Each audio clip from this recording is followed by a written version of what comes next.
Indian සාගරයේ මුතු ඇටේ ලෙස හඳුන්වන සංස්කෘතික ආගමික හා ජාතික වටිනාකම් වලින් පිරි අතිශය ඉපැරණි ඉතිහාසයකට උරුමකම් කියන අපේ ශ්‍රී ලංකාව. මෙය එක් ජාතියක එක් ආගමක රටක් නොව සියලු ජන කොට්ටාස එකට ජීවත් වූ එක මව්බිමක් වෙනුවෙන් එකට සටන් කළ වීරයන්ගේ පූජා භූමියයි. අද අපි ඔබට මතක් කර දීමට යන්නේ අපේ රටේ නිදහස වෙනුවෙන් තම ජීවිත කැප කළ අමරණීය වීරයන්ගේ කතාවයි. 1505 වසරේදී පෘතුගීසි ආක්‍රමණකරුවන් ශ්‍රී ලංකාව වෙරළට පා තැබූ මොහොතේ පටන් අපේ නිදහස් ගමනට අභියෝගයක් ආරම්භ වී ඉන්පසු ලන්දේසීන් සහ ඉංග්‍රීසි ආක්‍රමණකරුවන් වසර 100 ගණන් අපේ රට පාලනය කිරීමට උත්සාහ කළා. නමුත් ශ්‍රී ලාංකිකයාගේ නිදහස් සිත කිසිදා යටත් වුණේ නැත.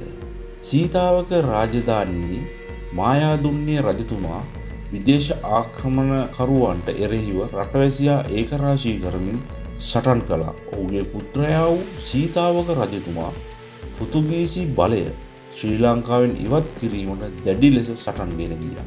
එසේම හත්වැනි විජයබාහු රජතුමා රට ආරක්ෂා කරමින් සතුරු බලවේග සමග සටන් කරමින් ජාතික අභිමානය රැකගත් වීර නායකයෙක් වුණා. 1818 වසරේදී ඌව වෙල්ලස්ස ප්‍රදේශය පුරා ඉතිහාසයේම කම්පා ජාතික විරෝධතා සටනක් ආරම්භුණා. මෙහි ප්‍රමුඛ 나යකයා වූ වීර කැප්පැටිපොළ දිසාව රට වෙනුවෙන් සතුරන් සමග සටන් කර තම ජීවිතය ශ්‍රී ලංකා දීපය වෙනුවෙන් කැප කළා. ඔහුට සමගාමීව මඩුගල්ලේ නිලමේ දේශීය නායකත්වයේ ශක්තිය විදහාපාමින් සතුරාට අභියෝග එල්ල කිරීමට සමත් වුණා. 1848 වසරේදී බ්‍රිතාන්‍ය අධිරාජ්‍යයට එරෙහිව ජනතාව නැගී සිටියා. ගොංගාලේ ගොඩබණ්ඩා සහ වීර පුරන්නප්පු වැනි නායකයින් ගම්මාන පිටින් ජනතාව ඒකරාශී කර නිදහස් සටනට නායකත්වයේ දුන්නා. කාලයක් සමග නිදහස් සටන අවිහා සටන් වලින් පමණක් සිදු කළ නොහැකි බවත් සිතුවිලි හා වචනයන්ගෙන්ද සාමකාමීව ඉදිරියට ගමන් කළ යුතු බව පසුකාලීන නායකයන්ට වැටහුණා.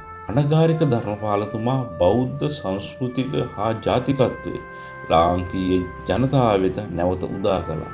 පී රාමනාදන්, ටී.බී. ජයා වැනි නායකයින් ජාති ආගම් ભેද නැතුව එකම රටක් වෙනුවෙන් බුද්ධිමය සටනක් ගෙන ගියා.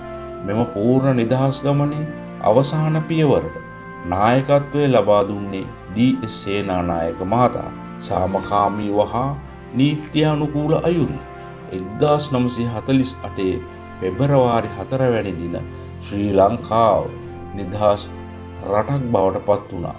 මේ එක් පුද්ගලයෙකුගේ කතාවක් නොව සියලු ශ්‍රී ලාංකිකයන්ගේ එකමුතුකමේ වීර ගමනේ ප්‍රතිඵලය. අද අපි නිදහසේ හුස්ම ගන්නා සෑම මොහොතක්ම ඔවුන්ගේ ජීවිත කැපකිරීම මත නැගී ඇති බව අපි කිසිදා අමතක නොකරමු. මෙම නිදහස් දිනයේදී අපි නැවත වරක් අමරණීය ජාතික වීරයන් ශීර්ෂය නමා ආචාර කරමු. ශ්‍රී ලංකාව ජය වේවා. නිදහසට ජය වේවා.